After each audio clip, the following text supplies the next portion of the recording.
बैठे सभी आदरणीय प्रिय भाई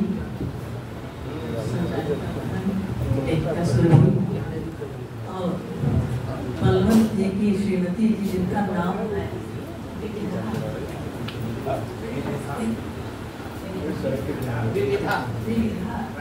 इस नाम का भी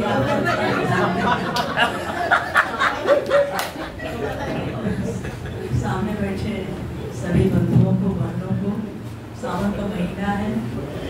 हम पाने आशा करते हैं भाई खोज खबर लेते रहेंगे और भाई खोज खबर लेते हैं। आज भी परंपरा चली आ रही है कि नाग पंचमी के दिन तीज के दिन भाई सौगात लेकर आते हैं। रक्षाबंधन आ रहा है, हम सब अब कहीं जा नहीं पाते। उस दिन राखी डाक से जाती रही, अब फोन से जाती है, फोन पर भी नहीं मिल पाती। कई बार ऐसा भी अवसर नहीं मिलता। ऐसे क्षण में साहित्य को याद करना और इस प्रेम को याद करना जो साहित्य बताता है बहुत जरूरी हो गया। आदरणीय आचार्य जी ने मृत्यु दिवस बताया और आज कवि दिवस भी है। ब्रजेश्वर गुप्त जी की जयंती को जगदीश गुप्त जी ने कवि दिवस का नाम दिया था। आज उनकी जयंती इसी प्रेस क्लब में अभी 4 बजे से है। ऐसे कवि दिवस ऐसे मृत्यु दिवस पर इस कृति का लोकार्पण हुआ, ये भी बहुत शुभ लक्षण है। और लेखिका को और जिनके ऊपर लिखी गई है इन दोनों की हार्दिक शुभकामनाएं और बधाइयाँ। नाम है मिजाजे बलवंत। आचार्य जी ने अभी कहा कि हास्य के बारे में सोचा कि हास्य व्यक्ति के बारे में सचमुच जब मुकुल भान या सर्वेश भाई कुछ कहते हैं या कोई भी हम हास्य व्यक्ति की रचना सुनते हैं, कितना भी मन में लोगों के द्वंद हो, कितना भी दुख होते, एक दो मुस्कान अंदरों पर आ जाती है, बरबस आ जाती है, वो बहुत दुर्लभ होती जा रही है। इसलिए भी बहुत ही आवश्यक है इस तरह की रचनाएं। ईमानदार मैत्री भी अब दुर्लभ होती जा रही है, उस मैत्री का भी आह्वान करते रहना होगा। सामाजिक संदेश बताया आचार्य जी ने इसमें है जो टूटते परिवार हैं, जहाँ उन दिनों को याद करिए जब बड़ा सा आंगन होता था, सब मौसेरे फुफेरे चचेरे सब भाइयों को हम इनके बताते थे हमारे 12 भाई हैं, 12 बहनें हैं। आज अपने ही बच्चे अपने भाई बहन का नाम तो केवल जानते हैं, माता पिता का नाम जानते हैं, अपने बाबा और बाबा का नाम तक भूल रहे हैं। ऐसे समय में इस मैत्री की, इस प्रेम की जरूरत है और इस संदेश को ग्रहण करना है। महंत सुधा मिश्रा जी ने सुरभि के बारे में बताया। सुरभि का जन्म दिवस है मेरी भतीजी, और गर्व होता है कि मुझे ऐसी भतीजी मिली जो बहुत अच्छा लिख रही है। और इनके पिता बहुत मानते थे मुझे और उनकी विरासत लेखन कला मुझको उनकी विरासत से मिली है। बहुत अच्छे लेखक थे। सुरभि देखते ही तो भाई साहब की याद आ जाती है। भाई सर्वेश जी ने लिखा है कि शायर का मिजाज उड़ते बादल सा है। सचमुच बादल उन्मुख भाव से जहाँ चाहे विचरता है, जहाँ चाहे बरस जाता है, जहाँ चाहे संकुचित हो जाता है। तो ये भी मिजाज है लेखन का, और ये मिजाज बना रहे, यही लेखन की सार्थकता है। लोग कहते हैं कि शायरी उर्दू की ही, उसकी हिंदी की भाषा शायरी की नहीं है, लेकिन बलवंत जी ने सिद्ध किया है कि हिंदी में शायरी की प्रवृत्ति है,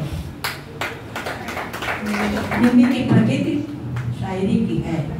ये इनकी रचना से वो बाँचते हैं दर्द को, और ये बाँचना ही साहित्य का, सृजन का एक पर्याय है। हम जो अनुभव करते हैं वो अपना ही नहीं, सबका दर्द अनुभव करके हम बाँचते हैं।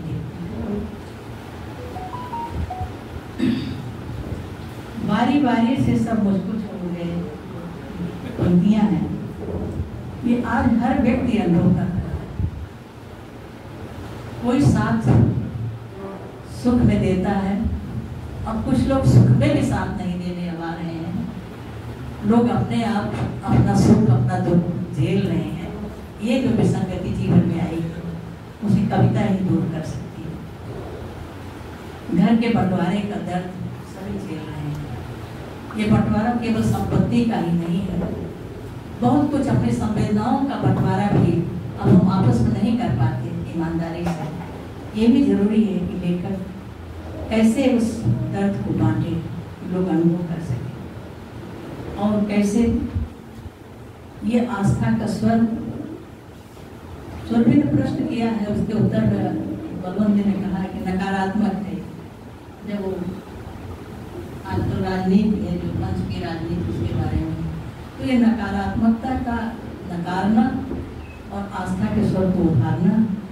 कीरति भनित भूति भली सोई, सोसर सम सबका हित होई, भाई दयानंद पांडे जी गोस्वामी जी को कोट कर रहे हैं। इतनी अच्छी लाइन साहित्य के संदेश के लिए और कोई नहीं है। सुरसर सम सबका हित होई, कीरति भनित भूति भली सोई, ये हमेशा ध्यान में रखना है। होठों पर राज कभी नहीं आएगी। हर व्यक्ति अपना राज, अपना दर्द छिपाता है।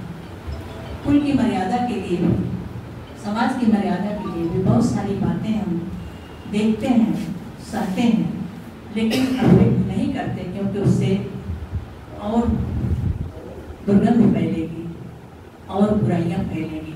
इसलिए अच्छाइयों को हम पकड़ते हैं, अच्छाइयों को बांटते हैं। यही बांटते रहना साहित्य का धर्म है। यथार्थ के नाम पर बहुत कुछ लिखा जा रहा है, और उससे हमारी नई पीढ़ी प्रभावित भी हो रही है। उसको भी जांचने की जरूरत है कि हमारे बच्चे क्या पढ़े और क्या न पढ़े। इस विवेक की भी जरूरत है। बिना उस्ताद के लोग कहते हैं कि शायरी नहीं सीखी जा सकती, लेकिन ये जो अपना अनुभव हो सबसे बड़ा उस्ताद, सबसे बड़ा गुरु है। और उस अनुभव में भी अगर दर्द होता है तो एकदम फेरता रहता है, मखानी चलती रहती है जब तक आप अपनी बात कह नहीं लेते। ये दर्द सबसे बड़ा गुरु है।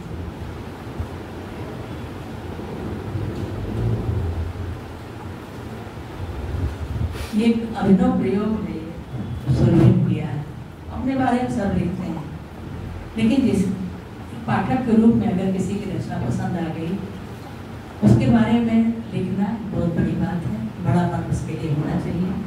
मैं आशीर्वाद देती हूँ कि इसका बड़ा मन हमेशा बना रहे। भाई दयानंद पांडे जी ने प्रेरक प्रसंगों की प्रसंग सुनाई, गंभीर चर्चा की। महान जी ने आसिफगंज में अपनी बातें कही उसके बारे में।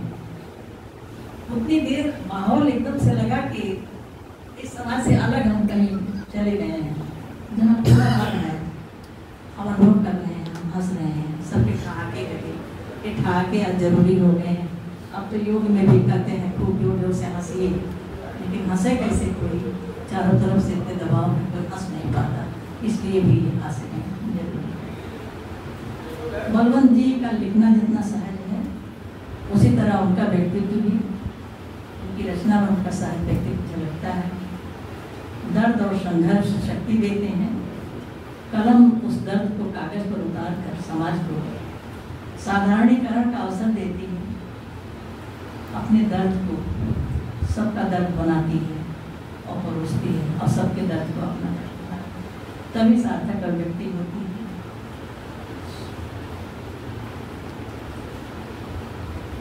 अब अभिव्यक्ति जीवन का स्वभाव बन जाती है तब लेखक का अपना एक संसार बन जाता है। कुछ भी देखता है और बेचैन होता है उसे अध्ययन करने के लिए, अगर उसके मन को छूता है। ये बेचैनी भी बने रहनी जरूरी है, और बेचैनी जब तक रहेगी तब तक लिखा जाता रहेगा, पढ़ा जाता रहेगा। आस्था को प्रश्रय देना और विश्वास को संबल बनाना, यही सृजन का सुफल है, और यही लेखन की प्रकृति।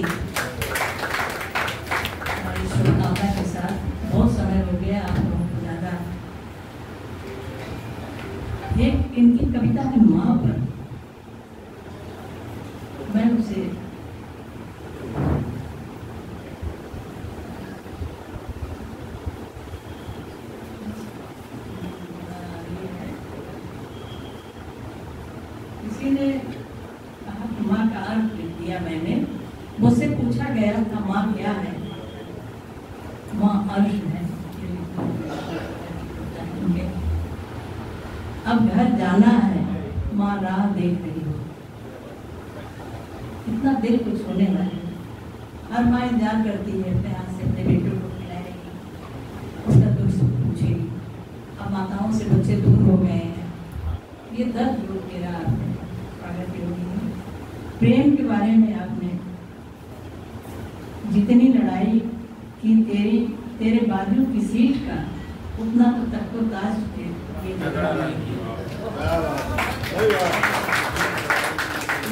छोटी छोटी पंक्तियां कितना छू रही है मन को। ये देखने की चीज है। हुकूमत पत्थरों की जिस जगह है, मेरा शीशे का वहां व्यापार है।